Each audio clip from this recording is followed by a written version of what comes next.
MLS 개막전 경기장엔 태극기가 휘날렸다.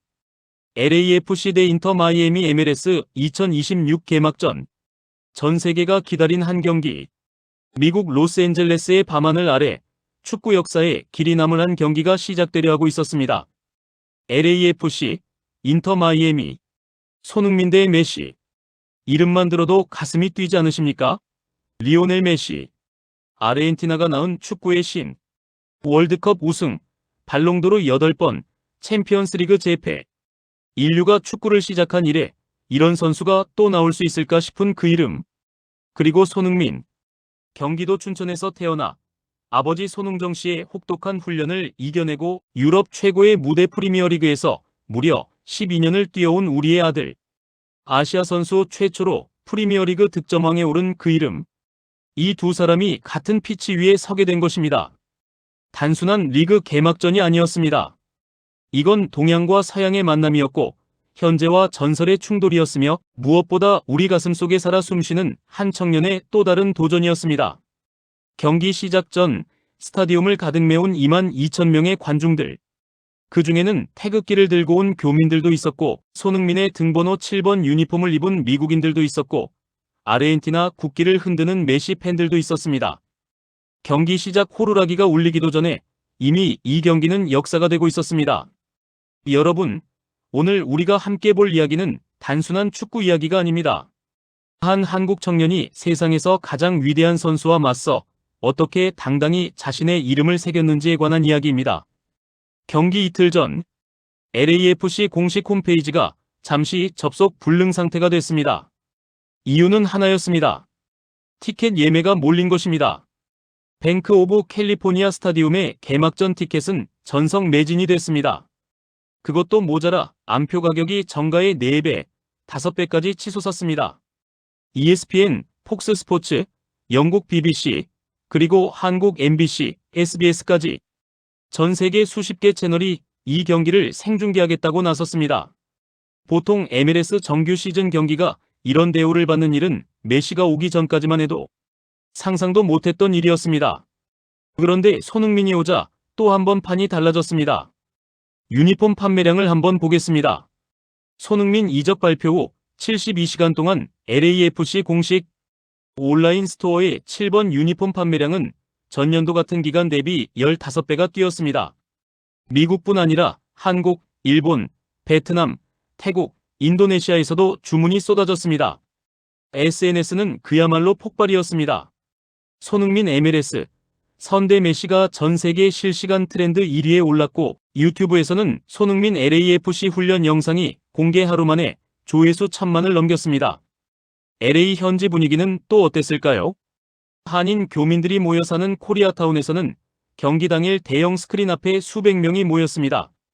태극기와 LAFC 응원 깃발이 나란히 나부꼈습니다.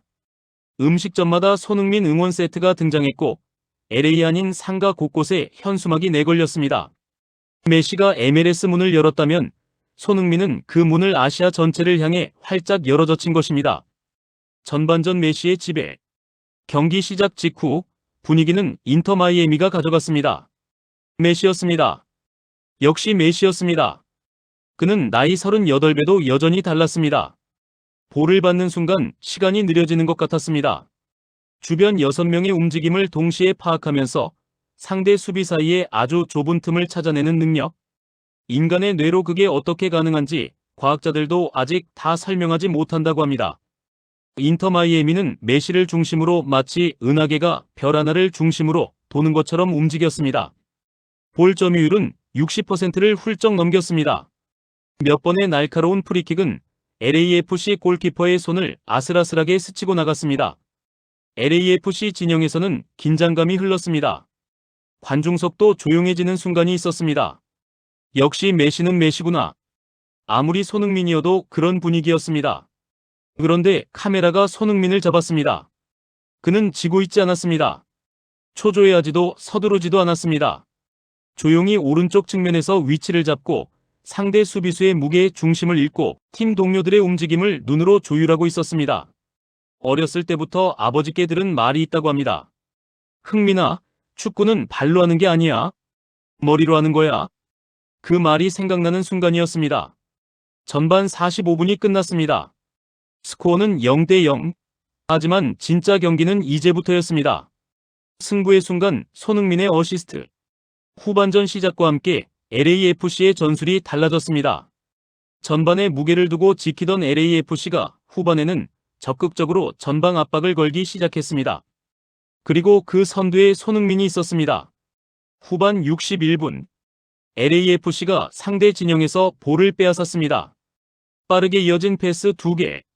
그리고 볼이 손흥민의 발 앞에 떨어졌습니다. 오른쪽 측면, 상대 수비수 2명이 동시에 달려들었습니다.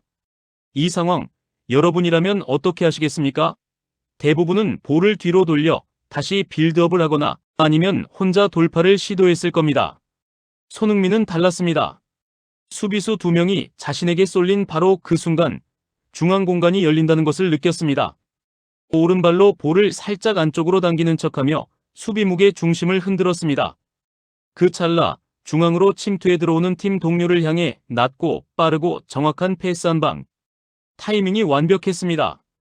볼을 받은 동료는 수비수 없이 골키퍼와 단둘이 남게 됐고 차분하게 골망을 흔들었습니다.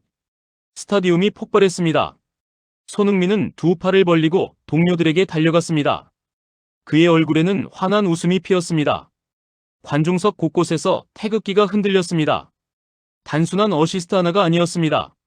전반 내내 메시에게 눌려있던 분위기를 단숨에 뒤집은 승부의 결정적 순간이었습니다. 메시를 넘어선 팀 플레이. 선제골 이후 경기 흐름은 완전히 바뀌었습니다. 인터 마이애미도 물론 반격했습니다. 메시는 여전히 위험했고 볼을 잡을 때마다 긴장감을 만들었습니다. 팬들도 그의 한 번의 발끝에서 역전골이 나올 수 있다는 걸 알았습니다. 그러나 LAFC는 무너지지 않았습니다. 무엇이 달랐을까요? 바로 조직력이었습니다. 손흥민이 LAFC에 가져온 것은 단순히 득점력이 아니었습니다.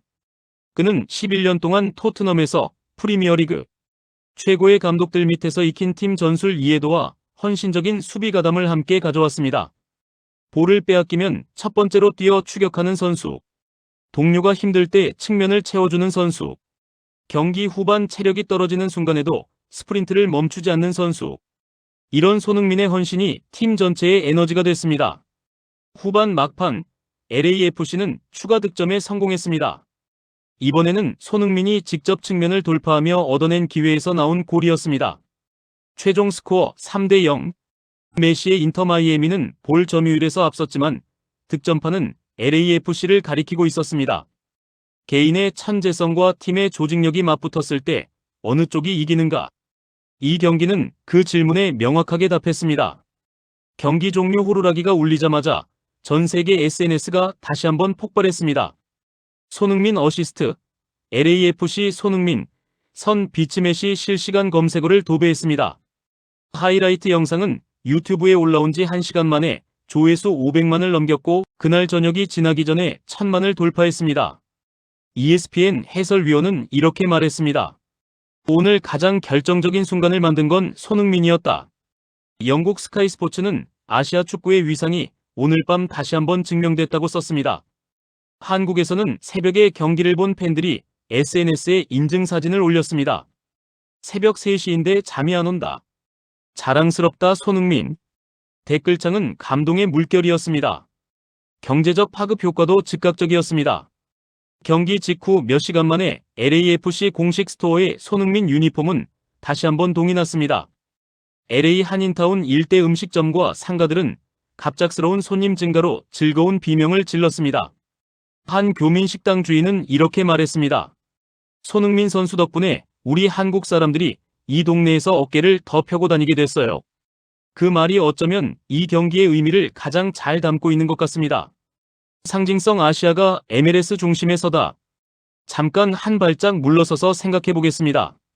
1990년대, 2000년대만 해도 미국 프로축구, MLS는 전 세계 축구 팬들에게 솔직히 큰 관심의 대상이 아니었습니다. 유럽 선수들이 은퇴 후 조용히 마무리하러 가는 리그라는 인식이 강했습니다. 그러다 2023년 메시가 왔습니다. 인터 마이애미로 이적한 메시의 첫 경기 중계를 애플 TV가 단독으로 내보냈는데 시청자가 폭발적으로 몰렸습니다. 리그 전체의 브랜드 가치가 급상승했습니다. 그리고 2025년 손흥민이 왔습니다. 메시가 남미와 유럽의 시선을 끌어당겼다면 손흥민은 아시아 전체를 MLS 쪽으로 돌려세웠습니다. 한국, 일본, 중국, 동남아시아까지 수십억 명의 눈이 갑자기 미국 축구를 주목하기 시작했습니다. 이것이 단순한 선수 한 명의 이적이 만드는 파급력입니다. 그리고 그 중심에 34살의 손흥민이 있습니다. 아버지와 함께 맨 땅에서 훈련했던 그 소년이 이제는 전 세계에서 가장 주목받는 리그에서 아시아 축구의 자존심을 지키고 있습니다. 메시는 전설입니다. 그 누구도 메시의 위대함을 부정할 수 없습니다. 하지만 손흥민은 지금 이 시대 아시아가 낳은 가장 완성된 축구 선수입니다. 그리고 개막전에서 그것을 세상에 보여줬습니다. 시즌 판도가 바뀌었다. 경기 하나가 끝났습니다. MLS는 30경기가 넘는 기나긴 시즌입니다. 개막전 한 경기로 모든 게 결정되지는 않습니다. 하지만 이 한 경기가 만든 의미는 작지 않습니다. 손흥민은 오늘 세 가지를 증명했습니다. 첫째, 그는 여전히 세계 최고 수준의 선수라는 것. 메시와 같은 무대에서 경기 흐름을 바꾸는 어시스트를 만들어낸 선수를 누가 노장이라 부를 수 있겠습니까? 둘째, 그는 혼자 빛나는 선수가 아니라는 것. 팀을 위해 뛰고 수비를 하고 동료를 살리는 그 플레이 방식은 어떤 팀에서든 어떤 리그에서든 통한다는 것을 보여줬습니다. 셋째, 그가 있는 곳이 중심이 된다는 것. 손흥민이 MLS에 오자 아시아 전체가 MLS를 봤습니다. 이것이 그가 가진 힘입니다. 여러분, 축구는 발로 하는 스포츠입니다. 하지만 위대한 선수는 발이 아니라 마음으로 뛴다고 합니다. 손흥민이 19살에 홀로 유럽으로 떠나던 날 얼마나 무서웠겠습니까? 얼마나 외로웠겠습니까? 그 외로움과 두려움을 이겨내며 지금 이 자리에 선 것입니다. 그리고 오늘 밤 손흥민은 또 한 번 새로운 무대에서 새로운 역사를 시작했습니다. 이 시즌 어디까지 갈 것인가? 그 답을 함께 지켜보시겠습니까? 이제 시작입니다.